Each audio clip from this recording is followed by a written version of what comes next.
Ciao, today I'll be cooking something which I've been meaning to do for ages. I keep buying large flat mushrooms to do this recipe. I want to stuff them, but then I end up doing something else with them. But today I'm sticking to the plan. I've got three beautiful large flat mushrooms. To remove the middle part, just give it a little wiggle like this with your fingers and it will come off very easily.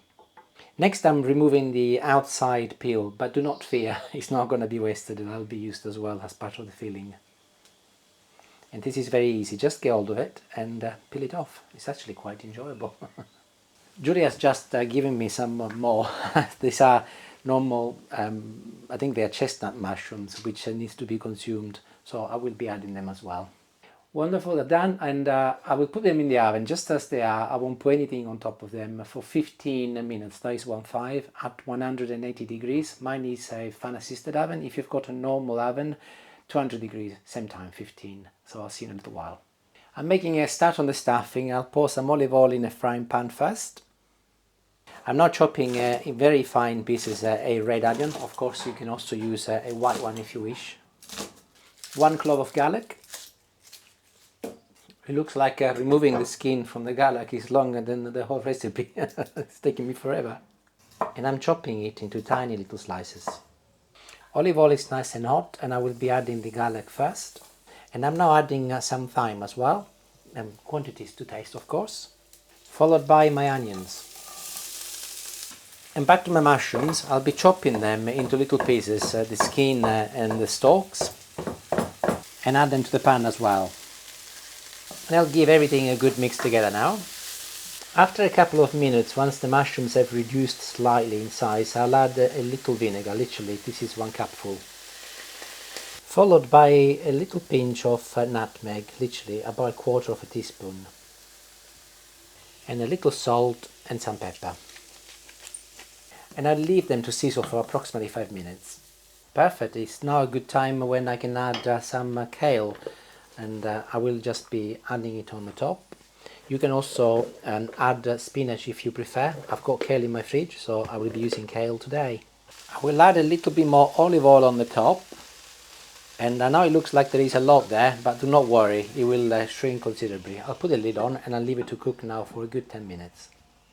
In the meantime, I will be making a topping for my stuffing. So I've got here a couple of spoons of breadcrumbs, a good handful of parsley. The mushrooms and all of the ingredients I used are quite nutty, so I'm choosing ingredients that will go very, very well with the nuttiness of the mushrooms. And I'm now topping it up with some Parmesan cheese. A small handful of almonds.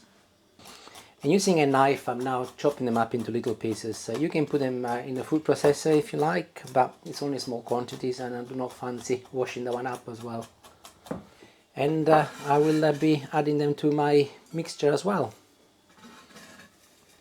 There. A little pepper as well. And a pinch of salt. Don't put too much salt as there is cheese in there, but also we put salt in the mushrooms earlier. And let's have a little feel. Feels good and it smells nice. Parsley always does that with the combination of Parmesan. In the meantime, the kale and everything else is cooked, and if you look, I'll just get my spoon, everything has reduced considerably, and it smells really, really nice as well. And back to my mushrooms. They've been out of the oven now for a good 10 minutes, so it's nice and cool. Also put some baking paper underneath, and they're ready to be stuffed.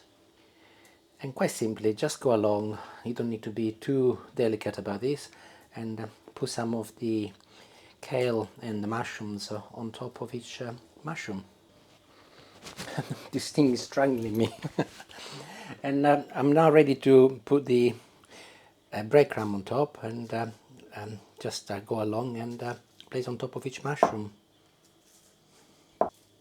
Actually, I'll turn it around so that you can see it better, hopefully. And before they go back in the oven, I'll sprinkle some olive oil on the very, very top, and I will pop them in the oven for approximately 20 minutes, again at 180 degrees. And for the last 5 minutes though, I will add some cheese. Most probably I'll be using some cheddar at the very, very top, so that you get some lovely stringy melted cheese as well. So I'll see you in about half an hour. And I'm back, but with a slight change of plan. Julie told me that she's boiled beautiful ciabatta lunchtime. I didn't know.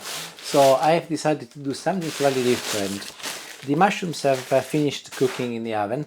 As planned, I will put a little cheese on the top of the mushrooms, but not the big ones, just the little ones.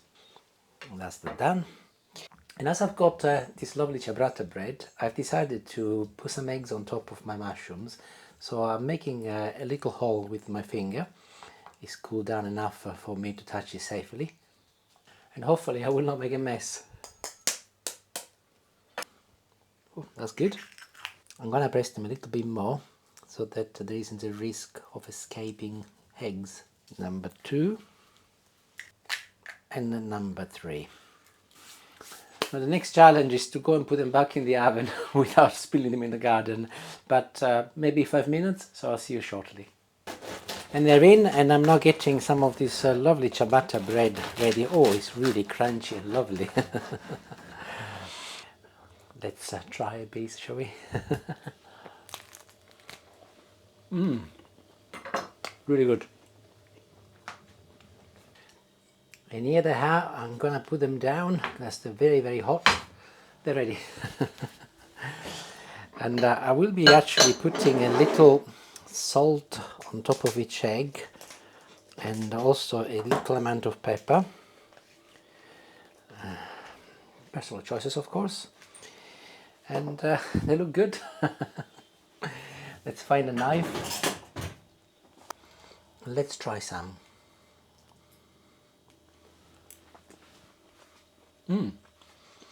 Lovely and nutty. The balance also with the parsley is quite noticeable. Lovely. I like with the kale. I've done with spinach before and it's a little bit softer, but it's delicious. I better go. Julie's waiting and the eggs are getting cold, but interesting. Lovely. I really, really like it. Thank you. Hopefully if you make it, you let me know how you get on. Ciao, ciao. Have a good evening. Bye.